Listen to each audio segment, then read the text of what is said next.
की जो उत्साही साथी हैं उनसे मेरी प्रार्थना है, अगर आप बैठेंगे तो अच्छा होगा। आपका ये उत्साह, आपका प्यार मेरी सर आंखों पर, कृपा करके बैठिए।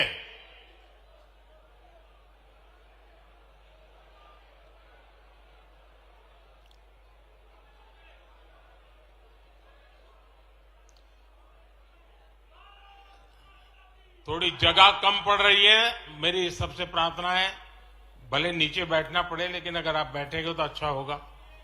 इधर से मेरे साथियों से आग्रह है, आप यहां सुनाई देता है मेरी बात? सुनाई देती है?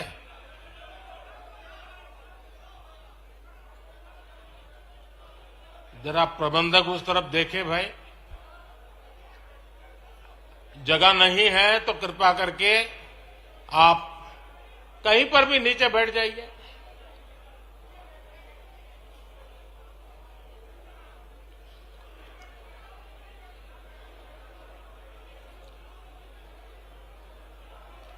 भारत माता की राष्ट्रीय अधिवेशन में यहां उपस्थित और देश के कोने कोने से जुड़े प्रत्येक भाजपा कार्यकर्ता का मैं अभिनंदन करता हूं।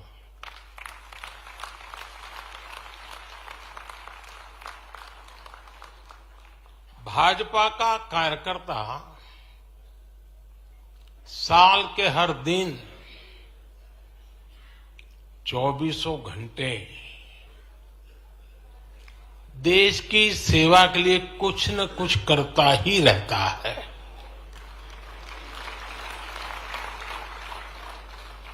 लेकिन अब अगले 100 दिन नई ऊर्जा, नया उमंग, नया उत्साह, नया विश्वास, नए जोश के साथ काम करने का है। आज 18 फरवरी है और इस कालखंड में जो युवा 18 वर्ष के पड़ाव पर पहुंचे हैं वो देश की 18वीं लोकसभा का चुनाव करने वाले हैं।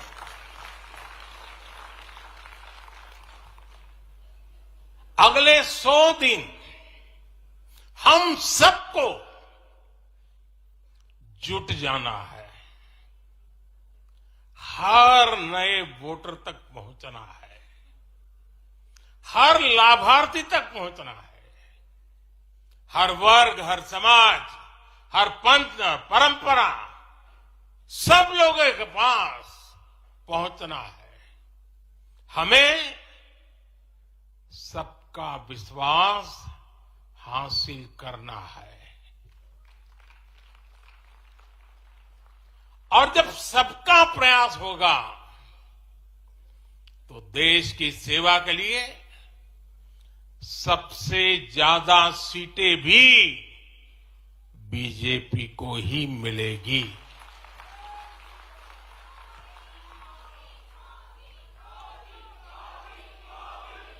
और आज कल मुझे पदाधिकारियों के साथ बैठने का अवसर मिला, कल दोपहर से आप सबके साथ बैठने का अवसर मिला। मैं नड्डा जी को और उनकी पूरी टीम को और आप सबको बधाई देता हूं। जब मैं पदाधिकारियों की बैठक में साल भर के काम का रिपोर्टिंग सुन रहा था, मैं सचमुच में इतना प्रभावित हुआ कि भाजपा के कार्यकर्ता सत्ता में रहने के बावजूद भी समाज के लिए इतना करते हैं, दिन रात दौड़ते हैं, संकटों के बीच भी करते हैं। और सिर्फ भारत मां की जय के लिए करते हैं। ये 2 दिन भी जो चर्चा हुआ, विचार विमर्श हुआ है, देश के उज्जवल भविष्य के लिए हमारे संकल्प को दृढ़ करने वाली हर बातें हुई है। मैं इस भव्य आयोजन के लिए प्रेरक विषयों के लिए आप सबको भी, देश भर के कार्यकर्ताओं को भी नड्डा जी के माध्यम से सबका अभिनंदन करता हूं। साथियों, आज मैं समस्त देशवासियों की तरफ से संत शिरोमणि आचार्य श्री 108 पूज्य विद्यासागर जी महाराज को श्रद्धापूर्वक, आदरपूर्वक नमन करते हुए श्रद्धांजलि देता हूं। उनके संलेखन समाधिस्थ होने की सूचना मिलने के बाद उनके अनुयायी शोक में हैं, हम सभी शोक में हैं। और मेरे लिए तो यह एक व्यक्तिगत क्षति जैसा है। वर्षों तक मुझे व्यक्तिगत रूप से अनेक बार उनसे मिलने का, उनके दर्शन करने का, उनके मार्गदर्शन प्राप्त करने का अवसर मिला है। कुछ ही महीने पहले ऐसा ही मन कर गया था, मेरे प्रवास कार्यक्रम को बदल करके बहुत सुबह सुबह मैं उनके पास पहुंच गया था। तब पता नहीं था कि मैं दोबारा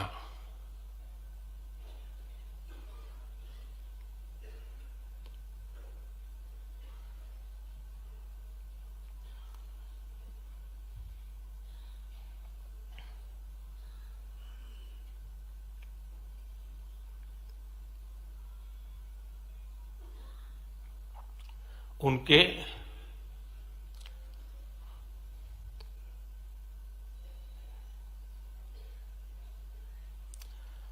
दर्शन नहीं कर पाऊंगा।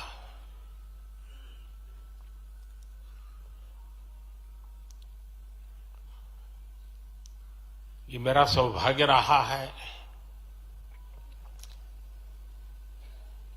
कि पिछले 50 से भी ज्यादा वर्षों से मुझे देश के गणमान्य आध्यात्मिक मूर्तियों के निकट रहने का, उनके आशीर्वाद पाने का अवसर रहा है। और इसलिए मैं उस आध्यात्मिक जगत की उस शक्ति को भलीभांति जानता हूं, समझता हूं, अनुभव करता हूं। आपको सुनकर के आश्चर्य होगा कि वे तो दिगंबर परंपरा से थे।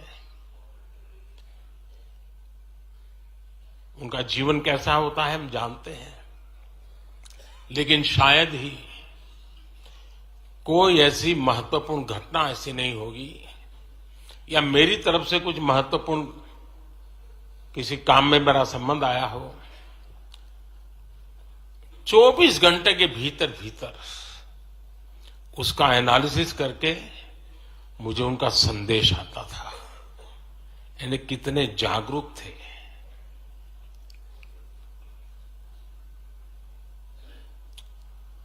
और अपनी विराट आध्यात्मिक यात्रा और उसके बाद भी वो हम सबको हमेशा प्रेरणा देते रहे हैं। जीवन भर उतनी सौम्यता के साथ उनका लोगों को मिलना, उन्होंने हमारे युवाओं को परंपराओं से जोड़ा, गरीबों तक शिक्षा और स्वास्थ्य की सुविधाएं पहुंचाई। उनका पूरा जीवन उस व्यक्ति के लिए प्रेरणा जैसा है जिसने गरीबों और वंचितों के लिए काम करने का संकल्प लिया है। आज जब भारत प्रगति के पथ पर आगे बढ़ रहा है, मुझे विश्वास है कि उनके सिद्धांत और उनका आशीर्वाद ऐसे ही भारत भूमि को प्रेरणा देता रहेंगे।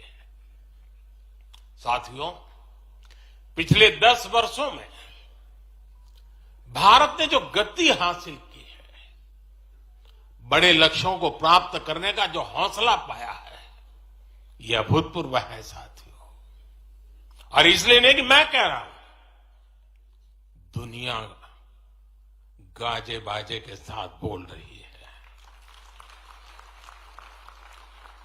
भारत ने आज हर क्षेत्र में जो ऊंचाई हासिल की है, उसने हर देशवासी को एक बड़े संकल्प के साथ जोड़ दिया है। और ये संकल्प है विकसित भारत का। अब देश न छोटे सपने देख सकता है और देश न अब छोटे संकल्प ले सकता है। सपने भी विराट होंगे, संकल्प भी विराट होंगे। और ये हमारा सपना भी है, हम सबका संकल्प भी है कि हमें भारत को विकसित बनाना है। और इसमें अगले 5 वर्षों की बहुत बड़ी भूमिका होने जा रही है। अगले 5 साल में भारत को पहले से भी कई गुना तेजी से काम करना है। अगले 5 साल में हमें विकसित भारत की तरफ एक लंबी छलांग लगानी है। लेकिन भाई और बहनों, सारे लक्ष्यों की प्राप्ति के लिए पहली शर्त है सरकार में भाजपा की जोरदार वापसी।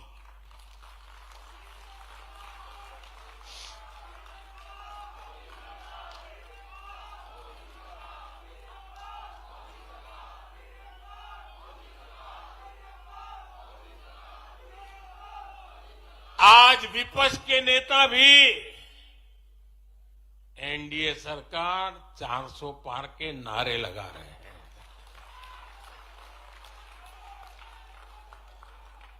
और एनडीए को 400 पार कराने के लिए भाजपा को 370 का माइलस्टोन पार करना ही होगा।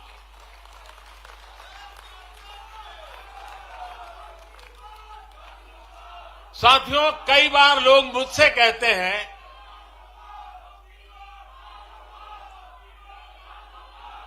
मुझे कहते रहते कि अरे मोदी जी, आपने इतना तो सब कुछ कर लिया, जो बड़े बड़े संकल्प आपने लिए वो तो पूरे कर लिए, अब क्यों इतनी भागदौड़ करनी।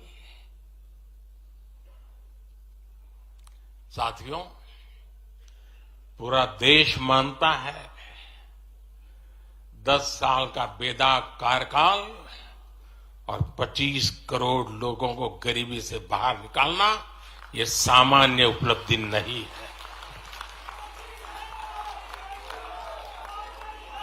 पूरा देश मानता है हमने देश को महाघोटालों और आतंकी हमलों के खौफ से मुक्ति दिलाई है।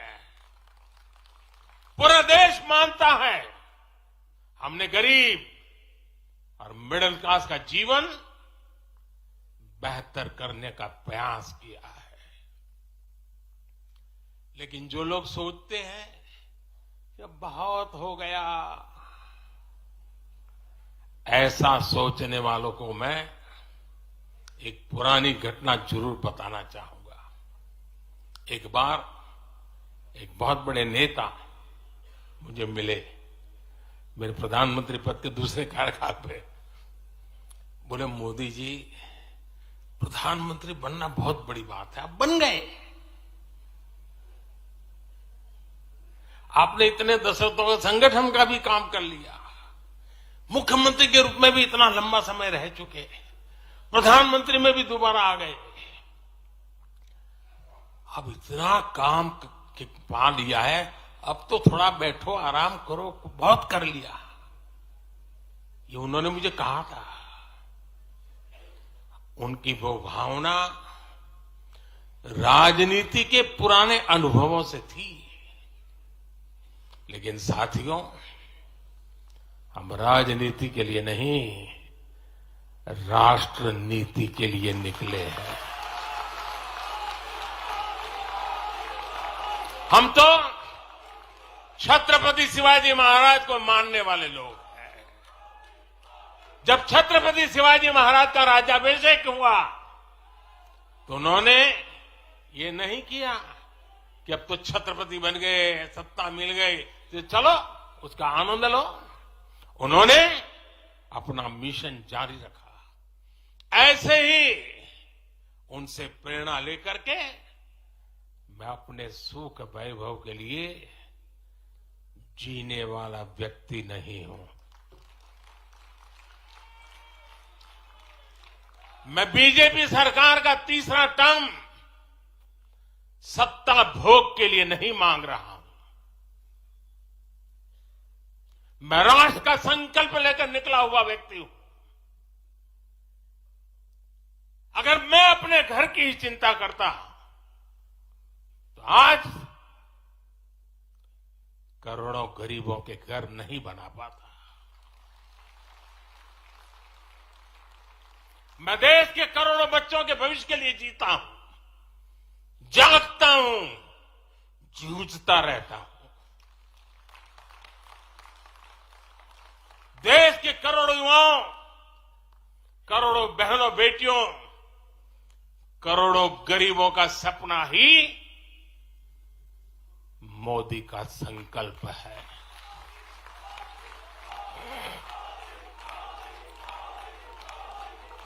और इस संकल्प की पूर्ति के लिए ही हम सब सेवा भाव से दिन रात एक कर रहे हैं। 10 वर्षों में हमने जो हासिल किया, साथियों, वो तो एक पड़ाव मात्र है। मंजिल तक पहुंचने का एक नया विश्वास है। अभी हमें देश के लिए, कोटि कोटि भारतीयों के लिए, हर भारतीय का जीवन को बदलने के लिए बहुत कुछ हासिल करने का सपने हैं, संकल्प है, और उसके लिए बहुत से निर्णय भी बाकी है। साथियों, आज भाजपा युवा शक्ति, नारी शक्ति, गरीब और किसान की शक्ति को विकसित भारत के निर्माण की शक्ति बना रहा है। पहले लोगों को लगता था कि सरकारें बदलती हैं, व्यवस्था नहीं बदलती। हमने सच्चे अर्थ में सामाजिक न्याय की भावना से हर व्यवस्था को पुरानी सोच, पुरानी अप्रोच से बाहर निकाला।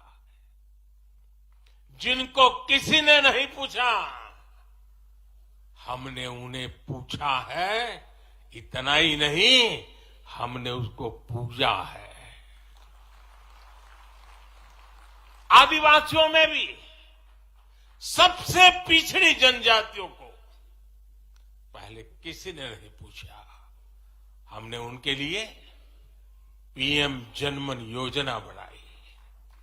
लाखों विश्वकर्मा परिवारों को किसी ने नहीं पूछा, हमने उनके लिए पीएम विश्वकर्मा योजना बनाई। रेहड़ी ठेले फुटपाथ पर काम करने वाले लाखों साथियों के बारे में किसी ने नहीं सोचा।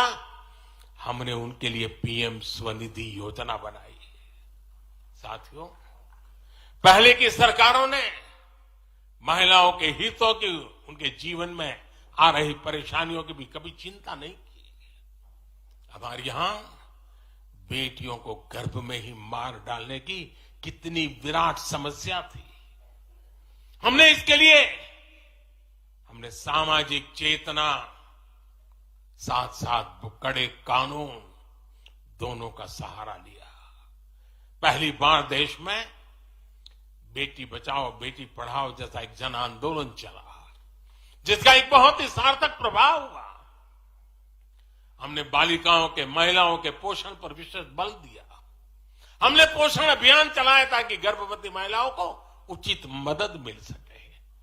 स्वस्थ महिला ही स्वस्थ संतान को जन्म दे सकती है। गर्भ के समय महिलाओं को उचित पोषण मिले, इसके लिए मातृ वंदना योजना के तहत 3.25 करोड़ से अधिक बहनों को सीधी मदद दी। हमने सुरक्षित मातृत्व अभियान के तहत लगभग 5 करोड़ गर्भवती महिलाओं को हेल्थ चेकअप किया। प्रयास यही था कि माता और शिशु दोनों के जीवन पर पहले जो खतरे रहते थे उन्हें कम किया जा सके। 2014 से पहले महिला सुरक्षा को लेकर कितनी चिंताएं होती थी। हर कोई चिंतित रहता था। हमने रेप, बलात्कार ऐसे अपराधों को, संगीन अपराधों में फांसी की सजा सुनिश्चित की। ऐसे मामलों का तेजी से निपटारा हो, इसके लिए भी विशेष व्यवस्थाएं बनाई। साथियों, मैं देश का पहला प्रधानमंत्री हूं जिसने शौचालय जैसे विषय को लाल किले से उठाया। मैं देश का पहला प्रधानमंत्री हूं जिसने महिलाओं के खिलाफ अपशब्दों पर लाल किले से नाराजगी व्यक्त की थी। नारी गरिमा, नारी सम्मान हमारे लिए सर्वोपरि है। मुझे गर्व है कि पिछले 10 वर्षों में भाजपा सरकार ने महिलाओं का जीवन आसान बनाने के लिए अनेक कदम उठाए हैं। हमने 10 करोड़ उज्ज्वला गैस कनेक्शन दिया। हमने 4 करोड़ घर बनवाए, जिनमें 3 करोड़ से ज्यादा घर महिलाओं के नाम रजिस्टर हुए। हमने महिलाओं के नाम 3 करोड़ से ज्यादा घर रजिस्टर करवाकर उनको घर की मालकिन बनाया। हमने 10 करोड़ परिवारों की बहनों को पहली बार नल से जल दिया। हमने 12 करोड़ परिवारों की बहनों को टॉयलेट दिया। और टॉयलेट वो 4 दीवारी नहीं है, इज्जत घर है। हमने 1 रुपये में सुविधा सैनिटरी पैड्स की योजना शुरू की। हमने 25 करोड़ से ज्यादा महिलाओं के बैंक अकाउंट खोले। हमने 30 करोड़ से अधिक मुद्रा लोन महिला लाभार्थियों को दिए। साथियों, बहनों को आर्थिक रूप से सशक्त करने के लिए, बेटियों को नौकरी करने में आसानी हो, इसके लिए हमने अनेक कदम उठाए। हमने सेल्फ हेल्प ग्रुप से 10 करोड़ बहनों को जोड़ा। हमने 1 करोड़ बहनों को लखपति दीदी बनाया। खादी को जो फिर से नया जीवन मिला है, उसका फायदा भी सबसे अधिक गांव की बहनों को ही हुआ है। हमने प्रेगनेंसी लीव को बढ़ाकर 26 हफ्ते किया। पहले फैक्ट्रियों में या दूसरी जगहों पर महिलाओं को नाइट शिफ्ट में काम करने के लिए अनेक अड़चनें थी। हमने श्रम कानूनों में सुधार करके उनको भी दूर किया। हमने पैरामिलिट्री फोर्सेज में महिलाओं की भर्ती 2 गुने से अधिक की। हमने सेनाओं के अग्रणी मोर्चों में महिलाओं की तैनाती को सुनिश्चित किया। हमने सैनिक स्कूलों और मिलिट्री एकेडमी के दरवाजे बेटियों के लिए खोल दिए। साथियों, इस बार 26 जनवरी को कर्तव्य पथ भारत की नारी शक्ति से पूरे देश को प्रेरणा दे रहा था। साथियों, आने वाले समय में हमारी माताओं, बहनों, बेटियों के लिए अवसर ही अवसर आने वाले हैं। मिशन शक्ति से देश में नारी शक्ति की सुरक्षा और सशक्तिकरण का संपूर्ण इकोसिस्टम बनेगा। अब 15,000 महिला सेल्फ हेल्प ग्रुप को ड्रोन मिलेंगे। ड्रोन दीदी खेती में वैज्ञानिकता और आधुनिकता लाएगी। अब देश में 3 करोड़ महिलाएं लखपति दीदी बनाई जाएगी। पीएम विश्वकर्मा योजना से परंपरागत कला और शिल्प से जुड़ी बहनें सशक्त होगी। नई नेशनल एजुकेशन पॉलिसी से बेटियों को शिक्षा और स्किल के मामले में सबसे अधिक फायदा होगा। गांव के पास ही बेहतर स्पोर्ट्स इंफ्रास्ट्रक्चर बने, बेटियां हमारी स्पोर्ट्स में कमाल करेगी। साथियों, आज जब मैं बीते 10 वर्षों की तरफ नजर डालता हूं तो कितना ही कुछ याद आता है। ये 10 वर्ष साहसिक फैसलों, दूरगामी निर्णयों के नाम है। जो काम सदियों से लटके थे, हमने उनका समाधान करने का साहस करके दिखाया है। अयोध्या में भव्य राम मंदिर का निर्माण करके हमने 5 सदियों का इंतजार खत्म किया है।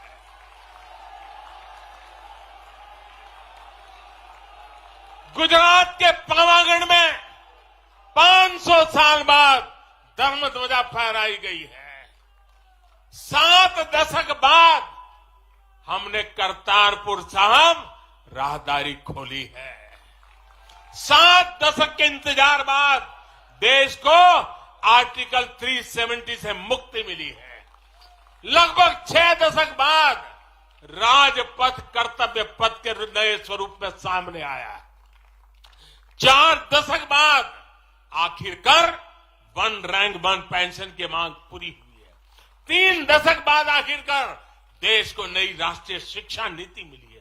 3 दशक बाद आखिरकार लोकसभा और विधानसभा में महिलाओं को आरक्षण मिला है। 3 तलाक की बुराई के लिए विरुद्ध कड़ा कानून बनाने का साहस भी हमने दिखाया है।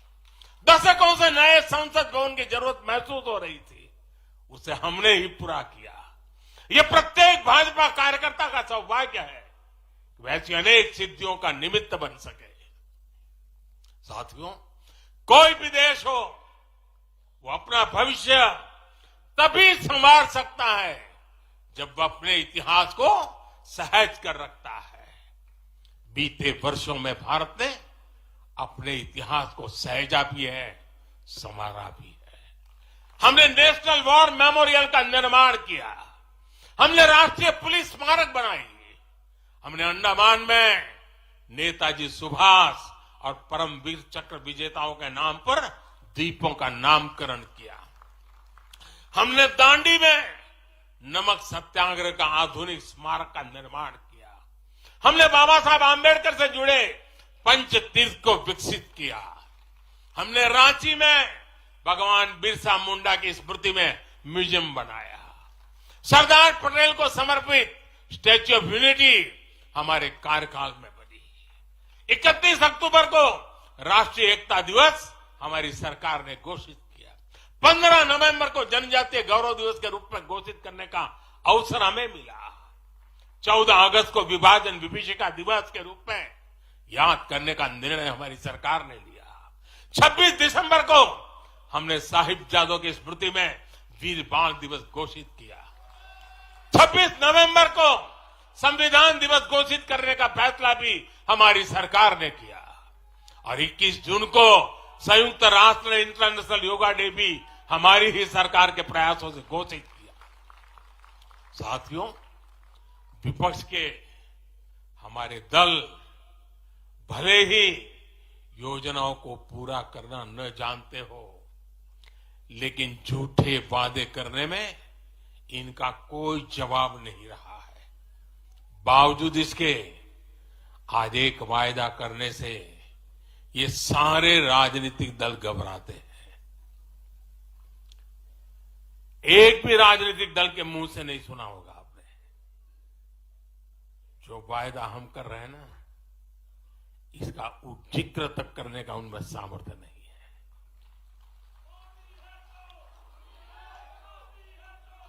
और हमारा वायदा है विकसित भारत का।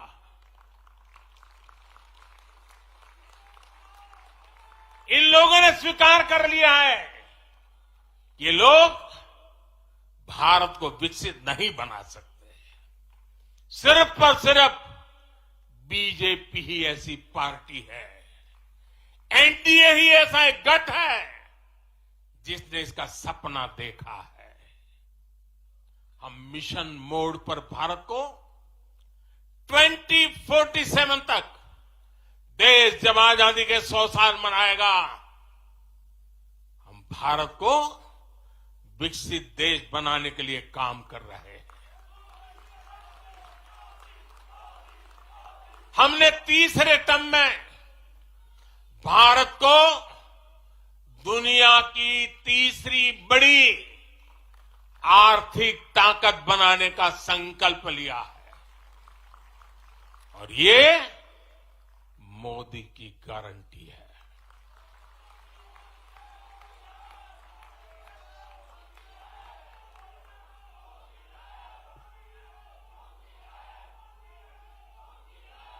और जब मैं भारत को तीसरी आर्थिक ताकत बनाने की बात करता हूं तो उसका मतलब भी बहुत गहरा है। इसका मतलब है भारत के आर्थिक, सामरिक और सांस्कृतिक सामर्थ्य का कई गुना विस्तार, चहुं दिशा में विस्तार। साथियों, हम इसके लिए कितनी तेजी से काम कर रहे हैं, इसका हिसाब लगाना भी जरूरी है। भारत को, यह आंकड़ा याद रखिए, भारत को $1 ट्रिलियन की अर्थव्यवस्था बनने में लगभग 60 साल लगे थे। 60 साल। 2014 में जब देश ने हमें अवसर दिया तो 2 ट्रिलियन मार्क भी बहुत बड़ा लग रहा था, लेकिन 10 वर्षों में हमने अपनी अर्थव्यवस्था में $2 ट्रिलियन और जोड़ दिया। एक के लिए 60 साल, 10 साल में 2 और जोड़ दिया। जब भारत दुनिया की 11वें नंबर की अर्थव्यवस्था था और 11 से 10 पर आने में दम उखड़ गया उनका, हम 11 से 5 पर ले आए। अर्थव्यवस्था जब 11 नंबर पर थी तब इंफ्रास्ट्रक्चर का बजट सिर्फ 2 लाख करोड़ रुपए भी नहीं बन पाता था। आज भारत 5वें नंबर की अर्थव्यवस्था है तो भारत का इंफ्रा बजट 11 लाख करोड़ को पार कर चुका है। इसी वजह से आज गरीबों को 1 करोड़ों घर बन रहे हैं। आज गरीबों के घर तक पानी पहुंच रहा है। आज देश में रिकॉर्ड मेडिकल कॉलेज, अस्पताल, यूनिवर्सिटीज बन रहे हैं। गांव तक की सड़कें बन रही हैं। जब भारत दुनिया की टॉप 3 अर्थव्यवस्थाओं में आएगा तो आप कल्पना कर सकते हैं कि विकास कार्यों के लिए हमारे पास कितनी ज्यादा पूंजी होगी। इसलिए भारत के टॉप 3 इकोनॉमी में आने का मतलब है भारत के हर परिवार का जीवन स्तर सुधरेगा। भारत के हर परिवार की आय बहुत अधिक बढ़ जाएगी। भारत का पब्लिक ट्रांसपोर्ट और आधुनिक बनेगा। भारत में रोजगार के लिए नए सेक्टर खुलेंगे, रोजगार के और ज्यादा मौके मिलेंगे। भारत के युवाओं को भारत में ही फंडिंग के ज्यादा से ज्यादा अवसर आएंगे। भारत की महिलाओं को हर मोर्चे पर आगे बढ़कर नेतृत्व करने का मौका मिलेगा। हमारे किसान लेटेस्ट टेक्नोलॉजी से जुड़कर काम करेंगे, कृषि उत्पाद में वैल्यू एडिशन करेंगे। लोगों की जीवन बेहतर बनाने के लिए देश में पर्याप्त संसाधन, और आवश्यक व्यवस्थाएं मौजूद होगी। साथियों, मुझे खुशी है कि आज विकसित भारत अभियान की बागडोर भी भारत के युवाओं ने संभाली है। पिछले 1.5 साल में विकसित भारत के संकल्प से जुड़े सुझावों के लिए, और लोगों को ऐसा लगता होगा कि हम बात पता, ऐसा नहीं है।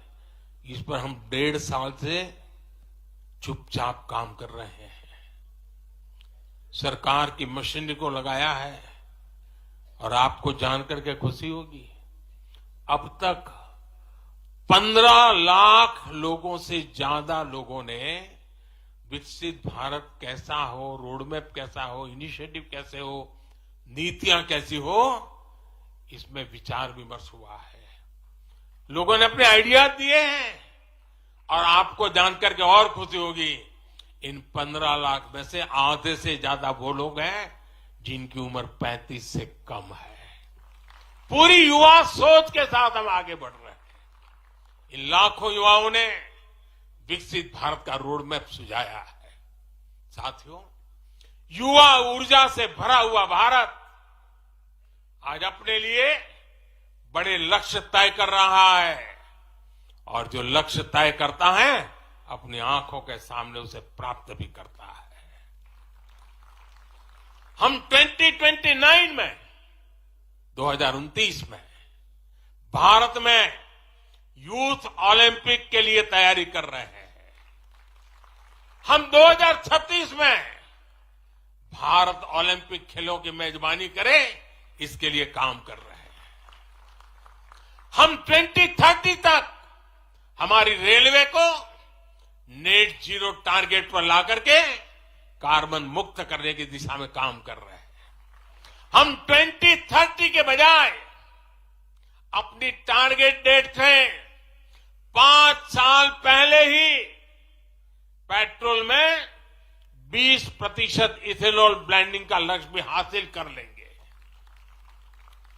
भारत 2070 तक नेट जीरो के लक्ष्य को हासिल करने के लिए भी नीतियां बना रहा है। इसका अर्थ है कि आने वाले समय में हमारे देश में अनगिनत ग्रीन जॉब बनेगी।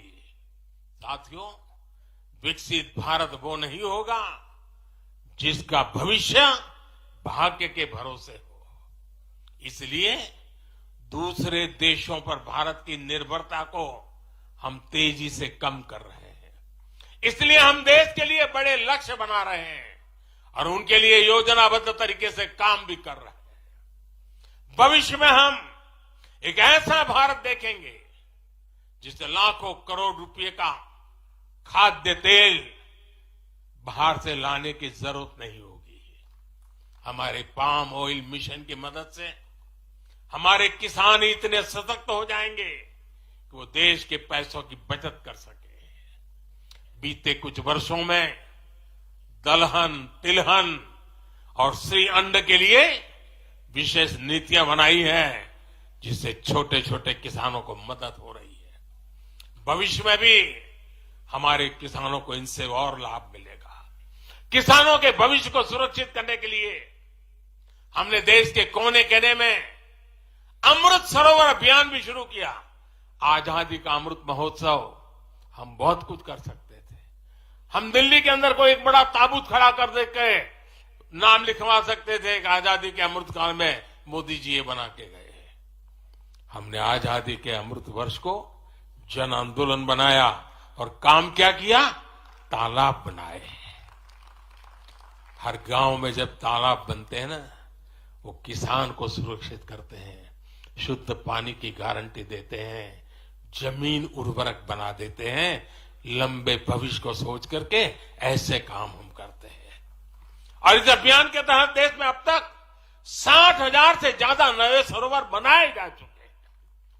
60,000 तालाब, शायद ही किसी सरकार के नसीब में इतना बड़ा काम करने का सौभाग्य आया होगा। ये सरोवर जल सुरक्षा सुनिश्चित करने में किसानों की मदद करेंगे। आज ग्रीन हाइड्रोजन से जुड़े अभियान और और सोलर रूफटॉप मिशन के कारण देश रिन्यूएबल एनर्जी के क्षेत्र में भी तेजी से आगे बढ़ रहा है। बहुत जल्द भारत दुनिया का सेमीकंडक्टर हब बनेगा और इससे पूरी दुनिया में नई कंप्यूटिंग रिवॉल्यूशन को भी भारत गति देने का निमित्त बनने वाला है। पोर्ट लेड ग्रोथ से पब्लिक ट्रांसपोर्ट तक आने वाले समय में हर क्षेत्र को नई ऊंचाई मिल सकेगी।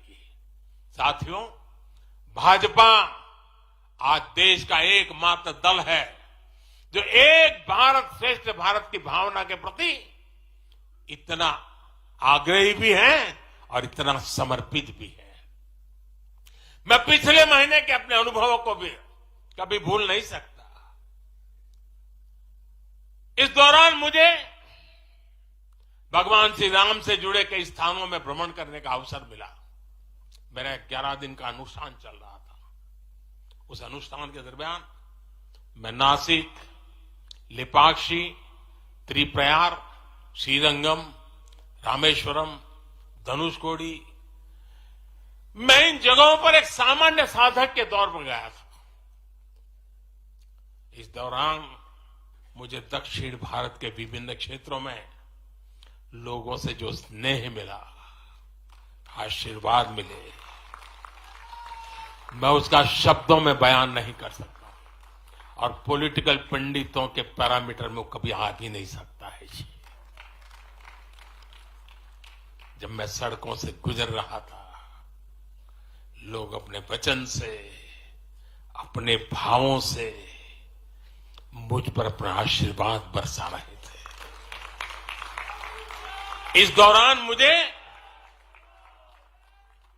कंब रामायण का पाठ सुनने का अवसर मिला। ये ठीक उसी जगह पर हुआ जहां महान कवि कंबन ने 800 वर्ष पहले अपने रामायण की रचना की थी। आप कल्पना कर सकते हैं उसी स्थान पर बैठ करके जो मैं कंब रामायण सुन रहा था, उस भाव विश्व को मैं ही अनुभव कर सकता हूं। एक ऐसा अद्भुत क्षण था जिसमें एक भारत श्रेष्ठ भारत की भावना पूरी तरह समाहित थी। मुझे विश्वास है कि आप सभी ने भी कम अधिक मात्रा में इसे महसूस किया होगा। हम हमेशा विभिन्न तरीके से देशवासियों को करीब लाने का निरंतर प्रयास करते हैं। एकता के सूत्र में बांधने के लिए हमारी कोशिश रहती है। चाहे संयुक्त राष्ट्र में पहली बार जाकर के कोई तमिल में बोलता है, जगत गुरु बसवेश्वरा का संदेश दूर दूर तक पहुंचाने के लिए हम लेके जाते हैं।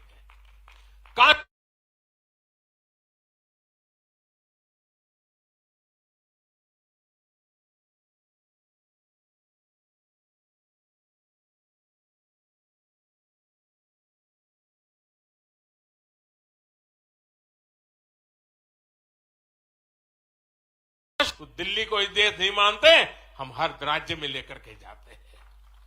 हमारे राजभवनों में हर राज्यों के स्थापना दिवस बनाए जाते हैं। कोई भी राज्य भवन होगा, नागालैंड का भी वहां स्थापना दिवस मनाया जाएगा और गुजरात का भी मनाया जाएगा, महाराष्ट्र का भी मनाया जाएगा, गोवा का भी मनाया जाएगा। हर राजभवन में राष्ट्रीय एकता का एक प्रकार से उत्सव बना दिया जाता है। हम अपनी विविधता को सेलिब्रेट करते हैं। एक भारत श्रेष्ठ भारत की भावना हमारे दिल के बहुत करीब है। इसे मजबूत बनाने के लिए हम काम करते हैं। साथियों, एक भारत श्रेष्ठ भारत की भावना हमारी गवर्नेंस में भी दिखाती है। हर क्षेत्र के विकास पर हमारा पूरा फोकस है। नॉर्थ ईस्ट का उदाहरण आपके सामने है। पहले की सरकारों में नॉर्थ ईस्ट को पूरी तरह अनदेखा कर दिया गया क्योंकि पार्लियामेंट की सीटें कम है, उनका इंटरेस्ट ही नहीं था। हम वोट और सीटों के हिसाब से काम नहीं करते। मेरे लिए तो मेरे देश का हर कोना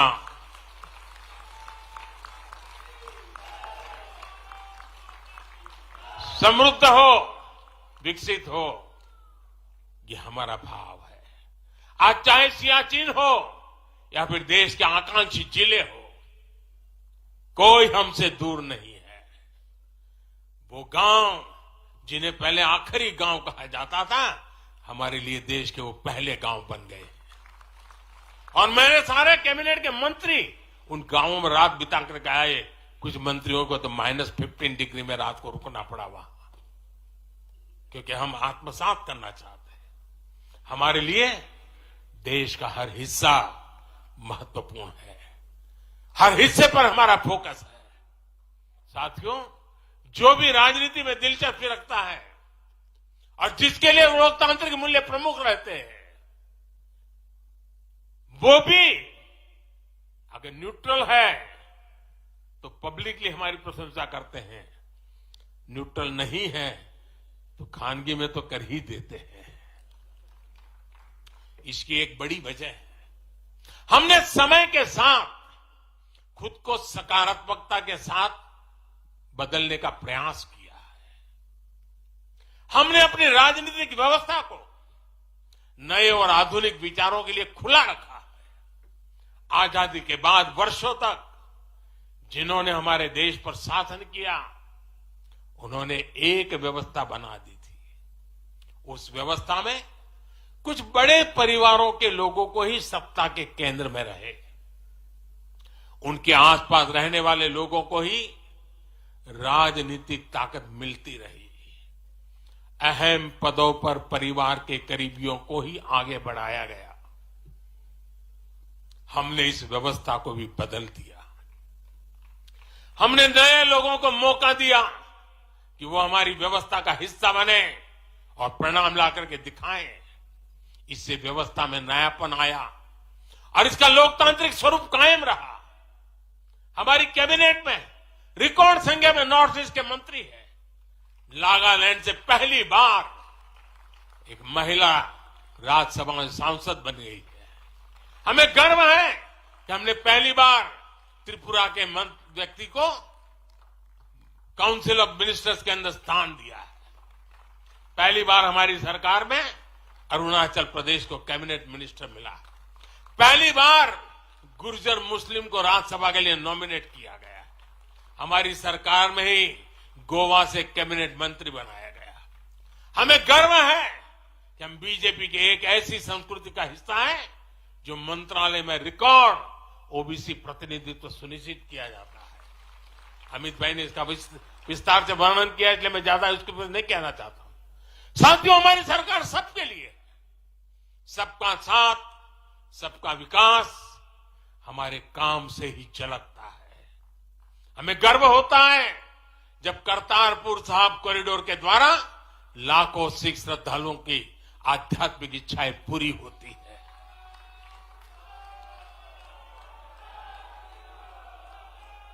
अब कल्पना कीजिए, 70 साल तक भारत की सीमा में रह करके हमारे सिख पंथ के अनुयायी दूरबीन से पाकिस्तान के अंदर करतारपुर साहिब के दर्शन करते थे। हमने रास्ते खोल दिए दोस्तों। अब स्थिति बदल गई है। हमने लंगर की वस्तुओं से जीएसटी भी हटा दिया। हमने स्वर्ण मंदिर के लिए एफसीआर रजिस्ट्रेशन सुनिश्चित किया, जिससे विदेशियों को सेवा करने का अवसर मिला है। पहली बार वीर बाल दिवस मनाकर हमने सत्य और न्याय के लिए बलिदान देने वाले साहसजादों को, शौर्य को सम्मान दिया। आज केरल का बच्चा भी जानता है कि साहबजादे का बलिदान कैसा था। नागालैंड का बच्चा भी जानता है कि साहबजादों ने कितना बड़ा बलिदान दिया था। साथियों, अफगानिस्तान से भी गुरु ग्रंथ साहब के स्वरूपों को पूरे सम्मान के साथ भारत लाए हैं।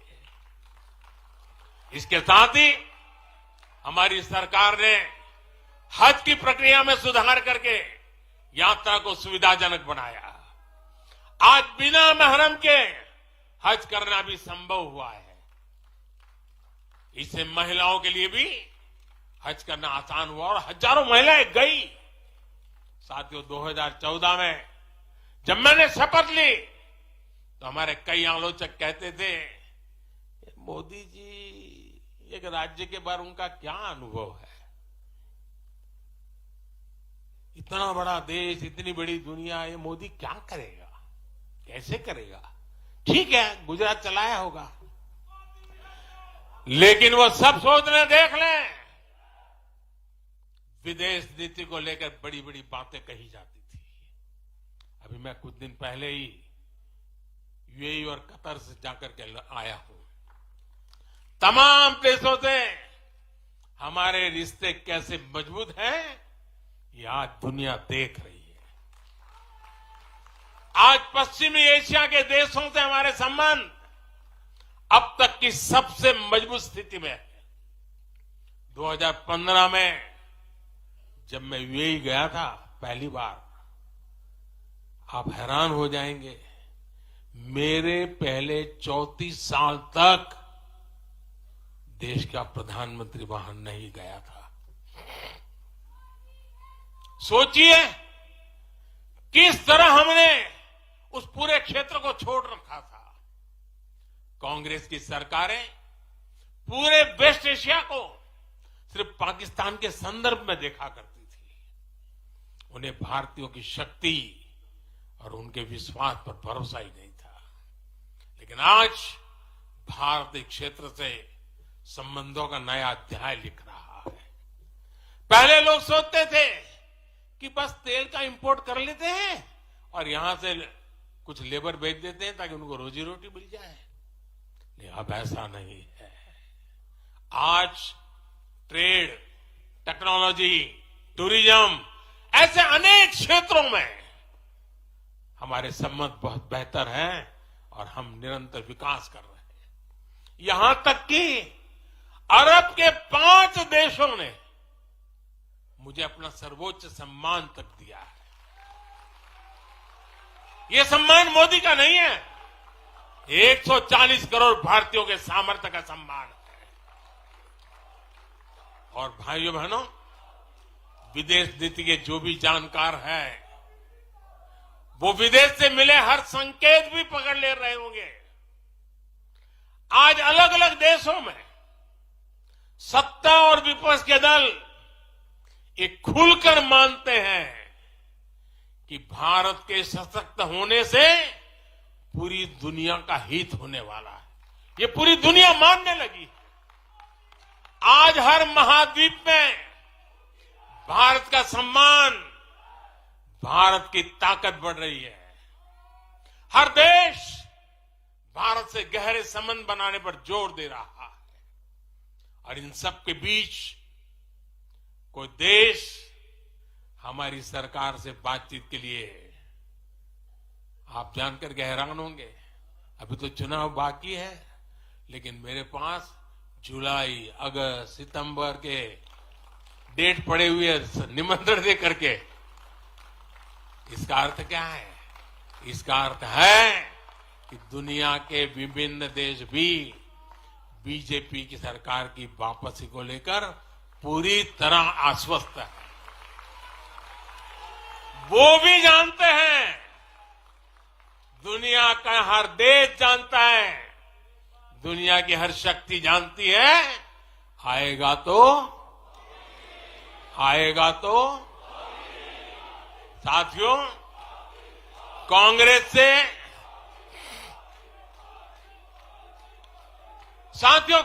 से देश को बचाना, देश के हर नागरिक को बचाना, हमारे बच्चों का, हमारे युवाओं का भविष्य बचाना बीजेपी के प्रत्येक कार्यकर्ता का दायित्व है। कांग्रेस का ट्रैक रिकॉर्ड हम सभी के सामने है। कांग्रेस अस्थिरता की जननी है। कांग्रेस परिवारवाद की जननी है। कांग्रेस भ्रष्टाचार की जननी है। और कांग्रेस तुष्टीकरण की भी जननी है।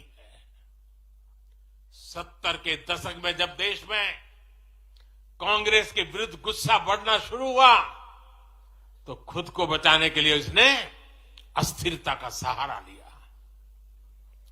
हर नेता की सरकार कांग्रेस ने अस्थिर की। आज यहां प्रस्ताव के समय इसकी चर्चा आई है, तो मैं ज्यादा उसके लिए कहता नहीं हूं। आज भी ये लोग अस्थिरता पैदा करने के लिए नई नई साजिशें कर रहे हैं। इन लोगों ने मिलकर जो गठबंधन बनाया है, उसकी भी यही पहचान है। कांग्रेस के पास विकास का एजेंडा नहीं है, फ्यूचर का रोड मैप नहीं है। ये देश को कभी भाषा के आधार पर तो कभी क्षेत्र के आधार पर बांटने में जुटे हुए हैं। साथियों, कांग्रेस का एक सबसे बड़ा पाप ये रहा है कि वो देश की सेनाओं का मनोबल तोड़ने से भी पीछे नहीं रहे। भारत की राष्ट्रीय सुरक्षा और सामरिक शक्ति को नुकसान पहुंचाने में कांग्रेस ने कोई कसर नहीं छोड़ी है। जब भी देश के रक्षा क्षेत्र में कोई बड़ा काम हुआ, जब हमारी सेनाओं ने कोई उपलब्धि हासिल की, कांग्रेस ने हर बार उन पर सवाल उठाए। आप सिर्फ सोचिए कि 5 साल पहले इन लोगों ने क्या कहा था। इन लोगों ने हर कोशिश की कि हमारी वायुसेना को राफेल जैसे एडवांस एयरक्राफ्ट न मिल पाए। इन्होंने अब प्रचार किया कि हिंदुस्तान एरोनॉटिकल लिमिटेड को, HAL को खत्म किया जा रहा है। ये लोग तो HAL के बाहर फोटो तक खींचवाने के लिए चले गए थे। लेकिन देखिए HAL आज कैसे धूमधाम से आगे बढ़ रहा है। आज देखिए कितने सारे ऑर्डर आज उनके यहां बुक किए गए हैं। आज जरा देखिए HAL का मार्केट वैल्यू कितना बढ़ गया है। ये वही लोग हैं जिन्होंने हमारी सेनाओं के सर्जिकल स्ट्राइक करने पर उनके पराक्रम पर सवाल खड़ा कर दिया। जब एयर स्ट्राइक हुई तो उसकी सफलता के प्रमाण मांगे जाने लगे। कांग्रेस भारतीय सेनाओं के अपमान का कोई मौका नहीं छोड़ती। साथियों, कांग्रेस कितनी कंफ्यूज है, इसका उदाहरण मैं आपको देना चाहता हूं। कांग्रेस में लड़ाई चल रही है और बड़ी तगड़ी लड़ाई चल रही है, लेकिन मजा यह है कि सिद्धांतों की नहीं चल रही है, योजनाओं को समझ में नहीं चल रही है। लड़ाई क्या चल रही है आपको जानकर के आश्चर्य होगा। क्या लड़ाई है? कांग्रेस में एक वर्ग है जो कहता है कि मोदी से तीखी नफरत करो, मोदी पर व्यक्तिगत आरोप लगाओ, मोदी की छवि खराब करने के लिए हर हथकंडे अपनाओ। एक वर्ग है। कांग्रेस के अंदर एक दूसरा वर्ग भी है जो कांग्रेस की मूल परंपराओं से निकला हुआ है, जो कहता है कि मोदी पर व्यक्तिगत आरोप, नफरत से कांग्रेस को बाहर निकालो, इससे कांग्रेस को और ज्यादा नुकसान होता है। यानी कांग्रेस हमसे सैद्धांतिक मुद्दों पर लड़ाई नहीं लड़ रही है। कांग्रेस इतनी हताश है कि उसमें सैद्धांतिक विरोध, वैचारिक विरोध का साहस भी नहीं बचा। इसलिए गाली गलौज और मोदी पर झूठे आरोप ही उनका एकमात्र एजेंडा बन गया है। साथियों, लाल किले से मैंने कहा था यही समय है, यही समय है, यही समय है। भारत के इतिहास में आज वो समय आ गया है जब हमें अपने देश का भाग्य बदल देना है। और साथियों, मैंने देशवासियों को लाल किले से कहा था और आपको तो कई बार कह चुका हूं। मैंने देशवासियों को कहा था कि अगर आप 10 घंटे काम करेंगे तो मोदी 11 घंटे काम करेगा। अगर आप 12 घंटे काम करेंगे तो मैं 13 घंटे काम करूंगा। अगर आप 14 घंटा काम करेंगे तो मैं 15 घंटे काम करूंगा। मेरे साथियों, देश भर के मेरे कार्यकर्ताओं, देश भर के मेरे देश को उज्जवल भविष्य के लिए आशा लगाकर बैठे हुए लोगों से मैं कहना चाहूंगा, आने वाले 100 दिनों तक बीजेपी के हर कार्यकर्ता को अपने लिए नए लक्ष्य बनाने होंगे, उन्हें प्राप्त करना होगा। बीते वर्षों में भाजपा सरकार की योजनाओं का लाभ करोड़ों लाभार्थियों को मिला है। हमें हर लाभार्थी तक पहुंचना है। और मेरी एक व्यक्तिगत प्रार्थना है, करोगे? जरा हाथ ऊपर करके बताइए, करोगे? करोगे? हर लाभार्थी के पास जाइए, उनको कहना कि प्रधान सेवक नरेंद्र मोदी ने उन्हें प्रणाम कहा है।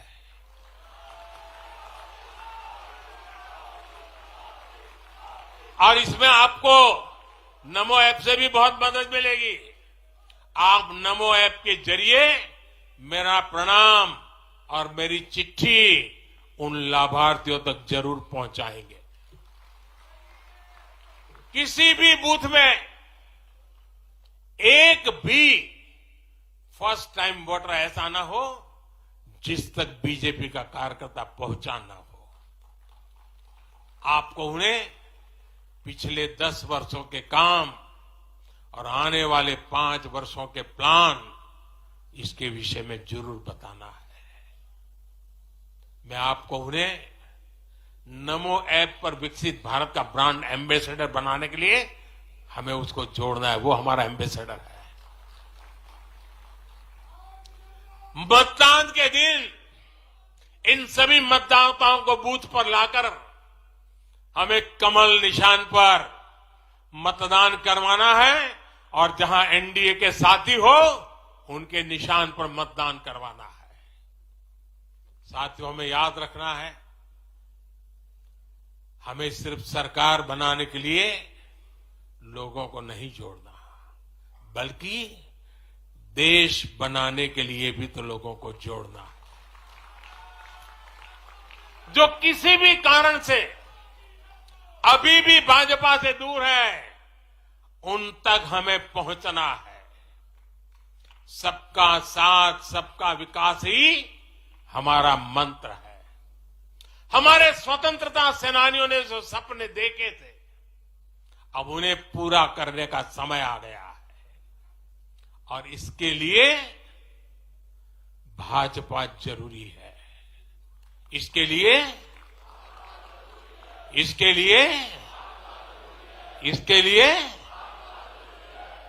लिए भाजपा सरकार जरूरी है।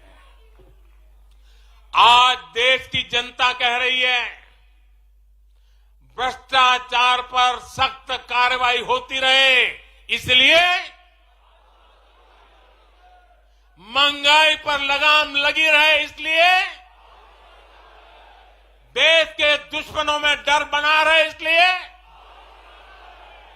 निवेश और नौकरी के अवसर बढ़ते रहे, इसलिए भारत तीसरी बड़ी सबसे आर्थिक ताकत बने, इसके लिए भारत में तेजी से इंफ्रास्ट्रक्चर का निर्माण हो, इसलिए आत्मनिर्भर भारत अभियान सफल हो, इसलिए करोड़ों भारतीयों को मुफ्त राशन मिलता रहे, इसलिए किसानों को सम्मान निधि मिलती रहे, 100% लाभार्थी तक तेजी से लाभ पहुंचे, इसलिए साथियों, आप यहां से एक नए संकल्प के साथ अपने क्षेत्र में जाएं। अब की बार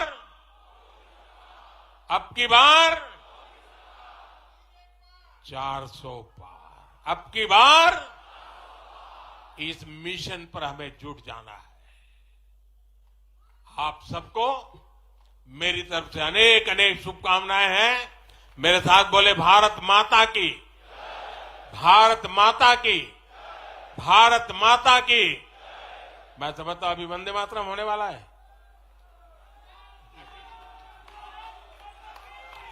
माननीय प्रधानमंत्री जी के संबोधन के बाद अभी राष्ट्रगान होगा। हम सभी अपने स्थान